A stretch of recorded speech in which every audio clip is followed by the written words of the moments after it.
Pukul 13 waktu Indonesia Barat. Radio Republik Indonesia Palembang dengan Warta Berita.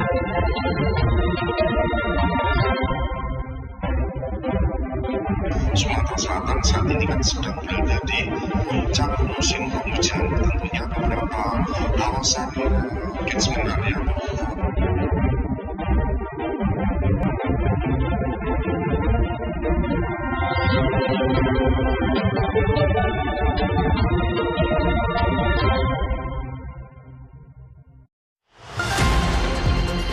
Selamat siang, Anda mendengarkan Warta Berita RRI Palembang. Sari Berita, BMKG nyatakan naiknya debit air Sungai Musi dipengaruhi oleh fenomena pasang maksimum. Rencana pemerintah Kota Palembang menjadikan Goa Jepang sebagai destinasi sejarah terhambat status kepemilikan lahan yang belum ada kesepakatan. Inilah Warta Berita selengkapnya edisi hari ini, Minggu 11 Januari 2026 bersama saya, Dela Wawi.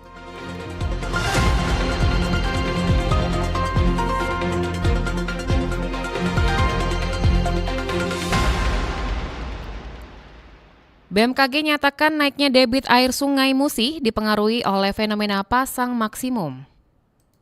Cuaca yang tidak menentu serta kondisi pasang surut Sungai Musi mengganggu operasional angkutan speedboat. Perubahan cuaca yang terjadi secara mendadak meningkatkan resiko dalam perjalanan transportasi air. Kepala Stasiun Meteorologi SMB 2 Palembang Siswanto mengungkapkan bahwa kondisi air Sungai Musi saat ini mengalami kenaikan debit yang cukup signifikan. Hal tersebut dipengaruhi oleh fenomena pasang maksimum di Sungai Musi yang menyebabkan terjadinya gendangan air di sejumlah wilayah di seputaran bantaran sungai. Dari Desember kemudian di Januari ya secara periodik ini terjadi setiap bulannya, tetapi ini juga perlu diperhatikan beberapa faktor yang men-trigger, yaitu dari debit air sungai yang bersumber dari curah hujan yang cukup tinggi, karena memang Sumatera Selatan saat ini kan sedang berada di puncak musim penghujan. Tentunya beberapa kawasan catchment area atau kawasan daerah aliran sungainya itu sendiri itu adalah airnya cukup maksimum dan masuk ke aliran Sungai Musi yang berada di hilir yang salah satunya adalah di wilayah Kota Palembang ini.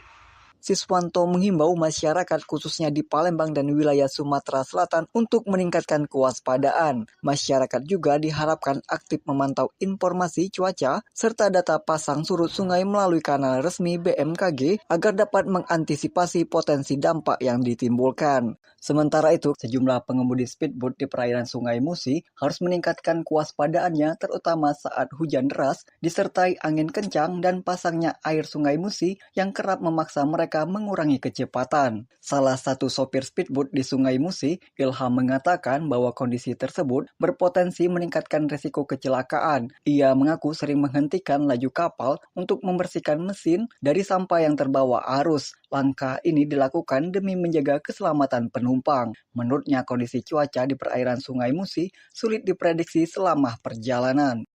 Cuaca dan nentu ini di jalan kadang kita kena hujan, kena badai kan menghalangi sedikit pandangan ke depan tuh kan waktu kita nyupir. Juga kadang kalau sudah banyu besar ini sampah-sampah dari darat tuh kadang keluar ke Sungai Musi.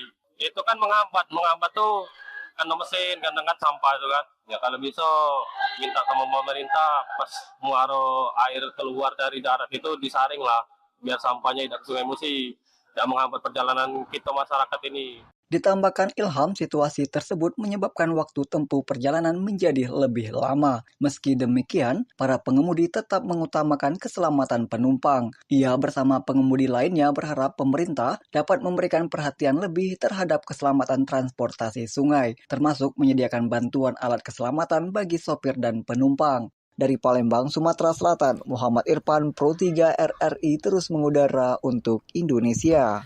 Pangdam 2 Serjaya apresiasi warga Sumsel yang telah memberikan bantuan korban bencana Aceh Tamiang.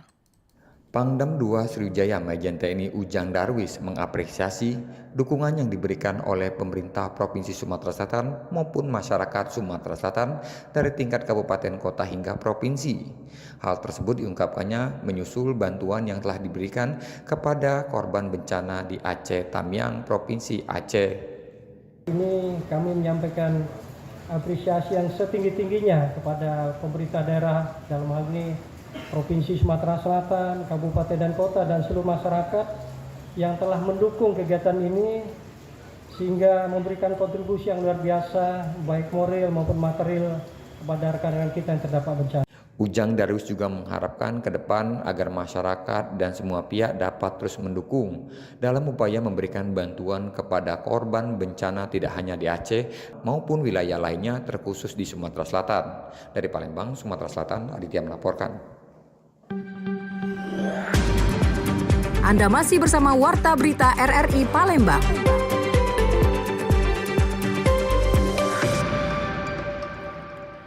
Rencana pemerintah Kota Palembang menjadikan Goa Jepang sebagai destinasi sejarah terhambat status kepemilikan lahan yang belum ada kesepakatan. Wacana pemerintah Kota Palembang untuk menjadikan Goa Jepang di Kecamatan Kemuning, Kota Palembang sebagai destinasi wisata sejarah belum bisa terrealisasikan. Rencana tersebut tersendat lantaran pemilik lahan belum memberikan kesepakatan penuh terkait pengelolaan kawasan tersebut. Kepala Dinas Kebudayaan Kota Palembang Sulaiman Amin mengatakan pemerintah tidak berniat mengambil alih kepemilikan Goa Jepang. Pihaknya hanya ingin kawasan tersebut diberdayakan agar tidak terbengkalai dan terus mengalami kerusakan. Sulaiman mengatakan Goa Jepang telah masuk dalam objek cagar budaya Kota Palembang, namun penataan dan pengembangan tidak bisa dilakukan tanpa kejelasan status lahan dan persetujuan pemilik tanah. Pemerintah hanya ingin Goa Jepang diberdayakan supaya tidak sia-sia dan tidak makin rusak. Keinginan dari para sejarawan, budayawan, dari pemerintah kota dan masyarakat juga, kalau bisa kita bisa masuk ke bagian-bagian tertentu yang bisa menjadi destinasi wisata budaya baru, sehingga kita bisa mengenal peninggalan-peninggalan dari zaman Kesultanan dan perjuangan-perjuangan. Di sisi lain, warga setempat mengeluhkan kondisi Goa Jepang yang terbengkalai. Warga kerap berinisiatif membersihkan area tersebut, namun sering mendapat larangan dari pemilik tanah. Budayawan Kota Palembang, Febri Alintani menilai tidak seharusnya ada larangan pembersihan Goa Jepang. Ia menyebut kawasan tersebut awalnya merupakan milik negara dan memiliki nilai sejarah yang harus dijaga. RRI Palembang, Nova Ariana melaporkan terus mengudara untuk Indonesia. Masih berkaitan budaya di Palembang, pemerintah Kota Palembang mendorong pelestarian peringatan sejarah peristiwa pertempuran 5 hari 5 malam untuk pendidikan karakter generasi muda.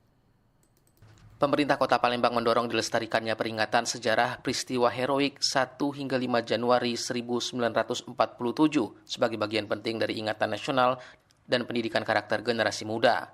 Wali Kota Palembang Ratu Dewa menegaskan sejarah besar ini tidak boleh terus hidup di ruang-ruang terbatas komunitas. Ratu Dewa mengatakan pertempuran 5 hari 5 malam bukan sekedar catatan perlawanan bersenjata, tapi potret utuh perjuangan rakyat Palembang yang melibatkan kekuatan ekonomi, politik, sosial, hingga jalur perdagangan. Sebuah bentuk ketangguhan kolektif yang jarang dibicarakan dalam buku sejarah Arus Utama.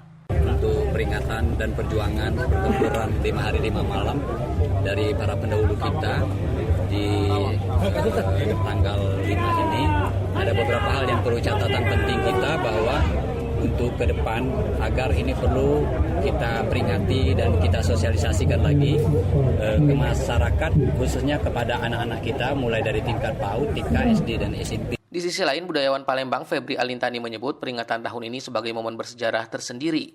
Untuk pertama kalinya pemerintah Kota Palembang terlibat langsung sejak awal. Ia mengakui dukungan fasilitas dari pemerintah sangat membantu kelancaran kegiatan yang selama bertahun-tahun digerakkan oleh semangat kolektif warga. Febri menyoroti satu persoalan krusial, hilangnya ingatan generasi muda akibat minimnya narasi sejarah lokal di ruang publik. Dengan dukungan pemerintah dan partisipasi masyarakat, Febri berharap peringatan pertempuran 5 hari 5 malam tidak lagi berhenti sebagai agenda lokal, melainkan menjadi bagian penting dari narasi besar sejarah perjuangan bangsa Indonesia. Rian Apridani melaporkan.